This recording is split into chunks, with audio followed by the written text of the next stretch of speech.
Hello दोस्तों, आप सभी का बहुत बहुत स्वागत है शिवम लश्करी हॉरर चैनल पर। और आज मैं लेकर आ गया हूँ आप लोगों के लिए एक ऐसी भूतिया घटना जिसे सुनकर आप लोग बेहद ही डर जाएंगे। दोस्तों, कहानी में आगे बढ़ने से पहले अगर आप लोग मेरे चैनल पर नए हो तो चैनल को सब्सक्राइब कर लीजिएगा और साथ ही बेल आइकन भी ऑल पे कर लीजिएगा। इससे क्या होता है कि जैसे मैं कोई न्यू वीडियो बनाऊंगा दोस्तों तो सबसे पहले आपके पास पहुंचेगी। और अगर दोस्तों ऐसे ही कहानी आप लोगों के पास भी है तो आप लोग मुझे शेयर भी कर सकते हैं मेरे इंस्टाग्राम आईडी पर। मेरी इंस्टाग्राम आईडी है शिवम लश्करी। तो चलिए दोस्तों, बिना देरी करते कहानी को शुरू करते हैं। आज जो मैं आपको कहानी सुनाने जा रहा हूँ ये है रमन जी की। रमन की उम्र 26 वर्ष है और ये भावनपुर के रहने वाले हैं। और इनके साथ जो घटना हुई थी वो सन 2004 में हुई थी। रमन जी बताते हैं कि ये उन दिनों की बात है जब मैं स्कूल में पढ़ा करता था। दरअसल गर्मियों की छुट्टी के लिए मैं अपनी नानी के घर जाने वाला था। रमन को शहर की भीड़ भाड़ और तंग गलियों से गांव की हरियाली और खुलापन ज्यादा पसंद था। जैसे ही छुट्टियां शुरू हुई रमन अपनी नानी के घर यानी ननिहाल पहुंच गया।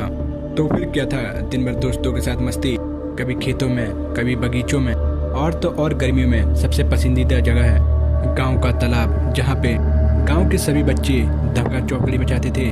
ऐसे ही एक दिन रमन और रमन के दोस्त उस तालाब से लौट रहे होते हैं कि रास्ते में ही रमन को बहुत ज्यादा कमजोरी लगने लगती है और अचानक से सर भी भारी हो जाता है। रमन को लगा कि आज कुछ ज्यादा ही मस्ती हो गई है जिससे उसे इतनी थकान महसूस हो रही है। हमेशा की तरह रमन अपने घर पहुंचा और दिन भर की भाग दौड़ खेल कूद के बारे में अपने नाना और नानी को बताने लगा। अब तक शाम के 6 बज चुके थे लेकिन रमन का सिर दर्द अभी तक ठीक नहीं हुआ था, बल्कि और ज्यादा बढ़ चुका था और साथ ही उसे बहुत तेज बुखार भी चढ़ गया था। उसके नाना ने उसे दवा दी और गुस्से से कहा कि कल तुम कहीं खेलने कूदने के लिए नहीं जाओगे। देखो क्या हालत हो गई है तुम्हारी, इतनी भी मस्ती ठीक नहीं, चलो अब सो जाओ, सुबह तक ठीक हो जाओगे। अपने नाना की यह सब बात सुनकर रमन सो जाता है। रात के तकरीबन 2 बजे उनका कुत्ता अचानक से जोर जोर से भौंकने लगता है। उनका कुत्ता रमन के पास ही सोया था, लिहाजन उसकी आवाज सुनकर रमन उठ जाता है। रमन देखता है कि घर का डॉग एक आदमी पर भौंक रहा है। नींद में होने के कारण पहले तो रमन को वो एक आदमी ही नजर आता है, फिर वो जब उसे ध्यान से देखता है तो फिर उसके होश उड़ जाते हैं, क्योंकि वो कोई एक इंसान नहीं बल्कि एक प्रेत था जो कि जमीन से कुछ ऊपर हवा में खड़ा था और रमन को अपनी तरफ बुलाने का इशारा भी कर रहा था।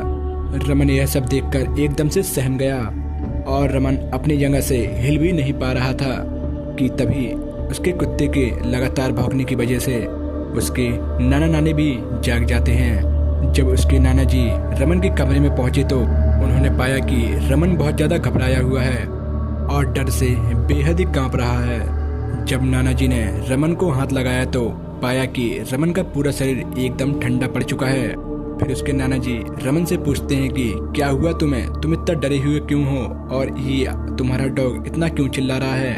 और तभी रमन ने अपनी पूरी बात अपने नाना जी को बताई। पूरी बात सुनने के बाद अगले ही दिन उनके नाना जी ने गांव के एक पंडित जी को अपने घर पे ले आए। उन बाबा जी ने रमन का हाथ पकड़ के बताया कि जब रमन तालाब के पास खेल रहा था तो और तालाब से लौटते समय रमन ने एक जगह पर टॉयलेट कर दी जहां किसी की चिता जलाई गई थी, जिस वजह से उस व्यक्ति का अपमान हुआ और वो इसके पीछे पड़ गया है। यह सुनकर सब लोग दंग रह गए। रमन के नाना जी ने हाथ जोड़कर विनती की कि आप ही इस समस्या का निवारण करें। फिर उन बाबा जी ने अभिमंत्रित एक ताबीज दिया और कहा कि इसको अपने गले में डाल लो और यहाँ से कुछ दिनों के लिए चले जाओ और कुछ समय बाद सब कुछ ठीक हो जाएगा। रमन ने उस ताबीज को अपने गले में पहन लिया और शाम की ही ट्रेन से अपने घर लौट आया। दोस्तों, कहते हैं कि हमें अचानक से अनजान जगह पे पेशाब आ जाती है तो पेशाब करने से पहले वहाँ पर खांस लेना चाहिए और बोल देना चाहिए कि कोई यहाँ पे है तो नहीं, हट जाइए, ताकि वहाँ कोई अदृश्य शक्ति महसूस हो तो वो वहाँ से तुरंत ही हट जाए। तो दोस्तों, इस वीडियो में बस इतना ही। कैसी लगी आपको ये मेरी कहानी? तो दोस्तों, बस आज का वीडियो यहीं समाप्त होता है। आशा करता हूँ आपको ये मेरी वीडियो पसंद आई होगी और अगर पसंद आई तो वीडियो को एक लाइक कर दें। और आप लोग अगर मेरे चैनल पर नए हो तो चैनल को सब्सक्राइब कर दें और याद रहे सब्सक्राइब करते समय बेल आइकन ऑल पे कर दें। इससे क्या होता है कि जैसे मैं कोई न्यू वीडियो बनाऊंगा दोस्तों तो सबसे पहले आपके पास पहुंचेगी। तो दोस्तों, मिलते हैं आपको ऐसी अगली वीडियो में, तब तक के लिए बाय।